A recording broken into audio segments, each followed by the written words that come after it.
Halo semuanya, selamat datang di video presentasi kami dari kelompok 8. Izinkan kami memperkenalkan diri.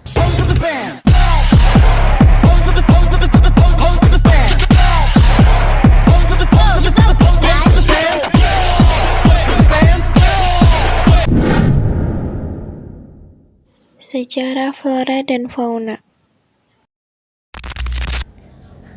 Pembagian zaman berdasarkan geologi yang disebut dibagi ke dalam 4 zaman, yaitu Prakambium, Paleozoikum, Mesozoikum, dan Kenozoikum.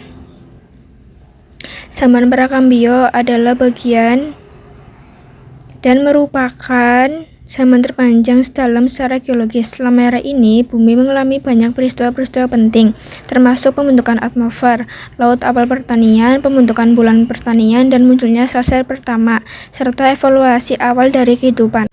Zaman Prakambium dibagi menjadi 3 periode dari skala waktu geologi, yaitu Hadean, Archean, dan Proterozoikum. Di periode Hadean menyatu dengan bulan, yaitu sekitar 4,6 miliar tahun yang lalu, dan telah dihantam oleh planet lain. Kemudian peristiwa ini dinamakan Theia, yang menyebabkan terbentuknya bulan yang merupakan sisa atau puing dari tabrakan saat tersebut. Pada awal HDN, bumi dipenuhi oleh material panas dan cair, sesuai dengan namanya HDN yang diambil dari kata Mesozoikum. Namun setelah panen Permian, begitu banyak spesies punah, berbagai macam spesies baru berevolusi dan berkembang selama era Mesozoikum. Bagian dari era Mesozoikum dibagi menjadi 3 periode, yaitu Triasik, Jurasik, dan Cretaceous. Periode Triasik adalah masa perubahan besar, ditandai dengan kepunahan. Era ini menyaksikan perubahan besar dalam keanekaragam dan dominasi kehidupan di bumi, yang menyebabkan munculnya banyak kelompok hewan terkenal, yang kemudian menguasai planet ini selama Kenozoikum. Zaman Kenozoikum diambil dari bahasa Yunani yang berarti kehidupan baru, dan merupakan zaman terlahir pada skala waktu geologis. Zaman Kinozoikum dibagi menjadi 3 periode, yaitu Paleogen, Neogen, dan Kuarter.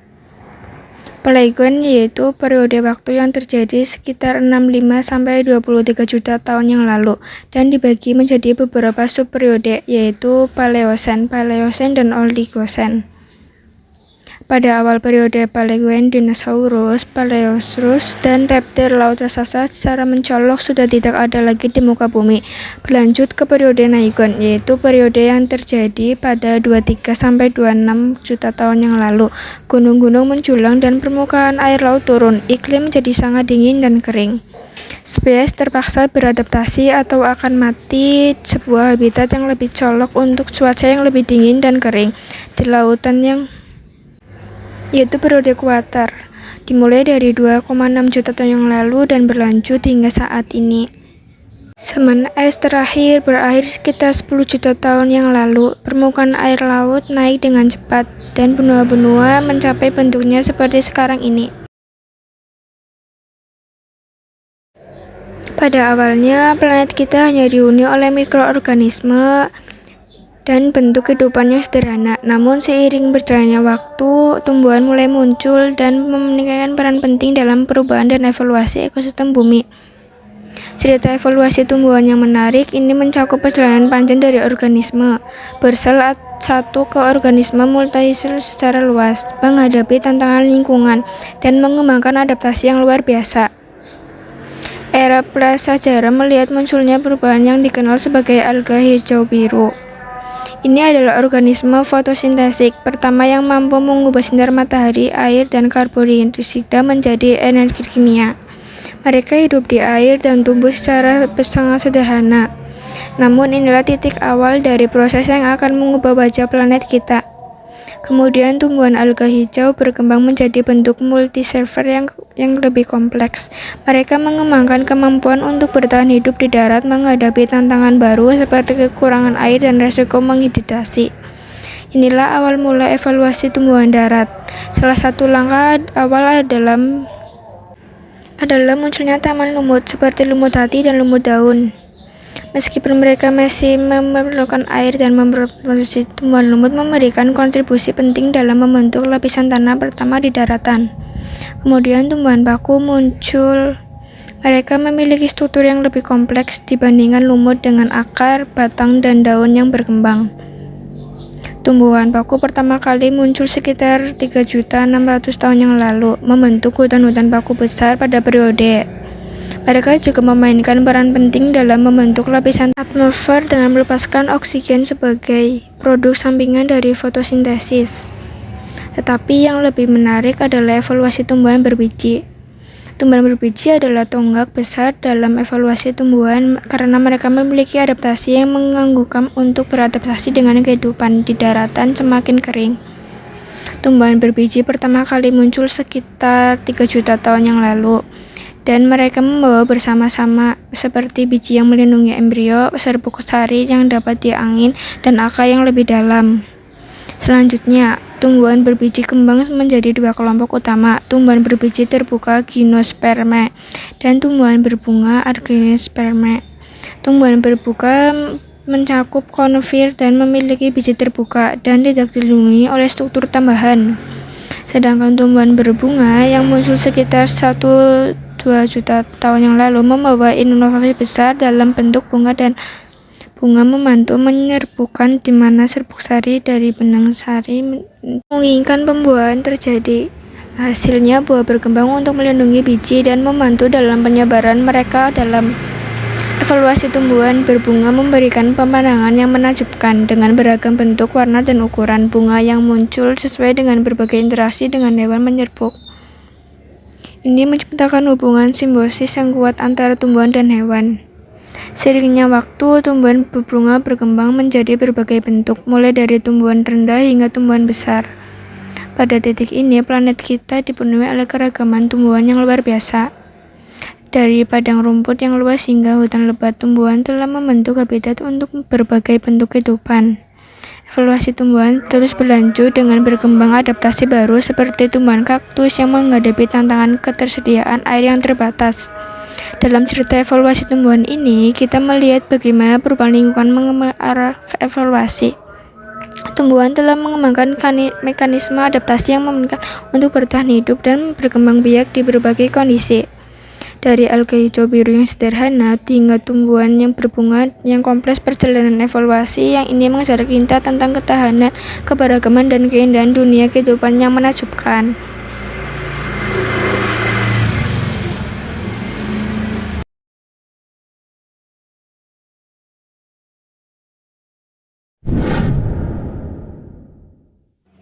Keragaman flora dan fauna di Indonesia.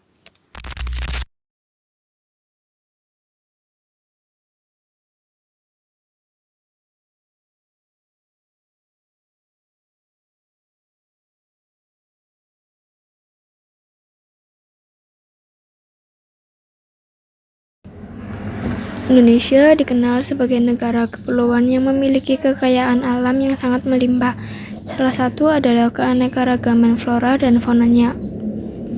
Gugusan pulau yang membentang dari Sabang sampai Merauke, dari Miangas sampai Pulau Rote, membuat setiap wilayah memiliki perbedaan karakteristik flora dan faunanya. Hal itu juga yang membuatnya semakin beragam. Burung dari surga, begitulah julukan bagi salah satu jenis burung yang memiliki warna bulu nan indah ini. Terdapat kurang lebih 43 spesies burung cendrawasih. Sebagian besar diantaranya hanya dapat dijumpai di tanah air kita, tepatnya di Pulau Papua, Kepulauan Maluku, dan juga Halmahera. Tak hanya pesona dan kicaunya saja yang mengagumkan, mereka memainkan peran yang sangat penting bagi keseimbangan ekosistem hutan hujan. Cendrawasih pemakan buah-buahan dan menyebar biji-bijiannya ke seluruh hutan. Cendrawasih juga pemakan serangga, sehingga membantu mengendalikan populasi serangga pemakan dedaunan yang bisa saja merusak hutan apabila jumlah serangga terlalu banyak. Para burung lain seperti kasuari mambuk Victoria dan lainnya, burung hewan-hewan lain seperti kanguru pohon, kuskus, si pemalu pun membuat ekosistem hutan hujan menjadi lebih berwarna. Perkenalkan, dia paleo, burung unik yang menjadi hewan khas Sulawesi. Tak seperti burung lain, burung paleo lebih akan mengubur telurnya di dalam pasir yang terkena paparan sinar matahari secara langsung. Penampilan fisiknya mirip seperti babi pada umumnya, namun jika diperhatikan lagi terdapat sedikit perbedaan, yaitu kaki mereka mirip sekali dengan kaki rusa. Terkhusus si penjantan, ia memiliki taring yang panjang. Begitu pula ia juga memakan dengan mulut gigi taringnya. Dari semua jenis primata yang hidup di Indonesia, mungkin yang paling unik adalah tarsius. Bagaimana tidak, tarsius memiliki tubuh kecil dengan tangan panjang serta mata yang besar. Selain itu, ia juga dapat memutarkan kepalanya 180 derajat ke arah manapun untuk menemukan di mana keberadaan mangsanya. Primata mungil ini pun dikenal sebagai hewan yang sangat setia terhadap pasangannya. Ini adalah salah satu bukti keajaiban di mana burung putih dengan jambul biru mempersona ini pernah diambang kepunahan. Namun sekarang curik atau jalak Bali dapat berkicau kembali. Taman Nasional Komodo, Nusa Tenggara Timur menjadi rumah bagi katak terbesar di dunia. Tak hanya ukurannya saja yang besar, hewan karnivora ini dibekali dengan kemampuan yang sangat luar biasa. Mereka dapat berlari dengan sangat cepat. Selain itu, komodo juga memiliki bakteri yang mematikan pada air liurnya. Luar biasa sekali, komodo mampu mendeteksi bau darah dalam radius 9 km lebih. Taman Nasional Ujung Kulon menjadi rumah terakhir bagi badak Jawa yang kian langka. Burung yang identik sangat dilindungi, berayun dari satu ranting ke ranting lainnya. Si bird buncit sangat mempersona bagi siapa saja yang lihat. Ia adalah bekatan dari Kalimantan.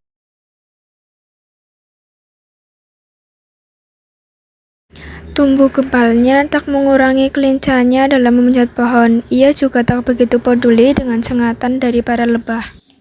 Beruang madu lebih mementingkan tujuan utamanya, yaitu mendapatkan madu manis dari sarang lebah.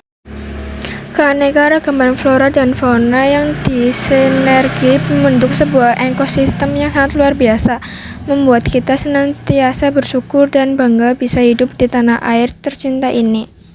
Keunikan benteng dan landscape alamnya memang mempersona, tak ayal para makhluk di dalamnya pun begitu istimewa. Setiap langkahnya terkadang menjadi berkah bagi makhluk lainnya. Binatang darat terbesar di dunia ini memiliki teknik bertahan hidup yang sangat luar biasa. Bersama kawannya, gajah Sumatera akan selalu bergerak untuk mencari makanan dan sumber air. Memiliki penglihatan yang sangat tajam, pola belang-belang dempetnya membuat predator puncak ini menyatu sempurna dengan hutan hujan Sumatera. Si penyendiri yang kian langka terlihat sedang memakan dedaunan. Dari gerak-geriknya, sepertinya ia tengah merencanakan sesuatu. Ya, benar saja, rupanya badak Sumatera ini tengah kepanasan. Menggali tanah untuknya berkembang adalah sebuah pilihan yang paling tepat. Salah satu primata tercerdas dunia juga terlihat hidup bahagia bersama kelompoknya. Kehidupan di perairan Indonesia juga tak kalah menariknya. Ikan-ikan yang terlihat seperti sedang menari memamerkan setiap liukan tubuh mereka. Gelombang ombak yang tenang juga membuat para ikan terpadu sempurna dengan karang yang menawan. Video ini hanya sebuah gambaran kecil tentang betapa mengagumkannya kehidupan di tanah air cinta ini. Masih banyak flora dan fauna lainnya yang tak mungkin bisa disebut satu persatu. Jadi sudah sewajarnya kita senantiasa bersyukur karena bisa hidup di tanah air yang penuh dengan keindahan ini. Bentuk dari rasa bersyukur itu bisa kita lakukan dengan hal-hal yang sederhana, seperti dengan tidak membuang sampah sembarangan, tidak merusak alam, apalagi sampai melakukan pemburuan atau penebangan ilegal. Pada intinya, jika alam di sekitar kita sehat, maka kita juga akan merasakan dampak positifnya. Keragaman flora dan fauna di sekolah negeri 2. Flora yang pertama adalah bunga soka. Bunga soka adalah semak tropis dengan majemuk berwarna cerah seperti kuning, merah, putih, dan pink.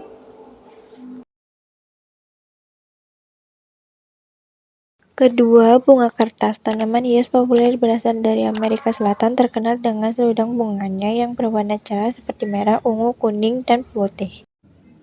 Ketiga, ada bunga anggrek terkenal karena keindahan keragaman bentuk dan warnanya yang unik. Fauna yang pertama ada kumbang. Manfaat kumbang untuk menjadi pengurai dan bahan organik mati. Dua, kupu-kupu untuk penyerbuk penting berbagai tanaman.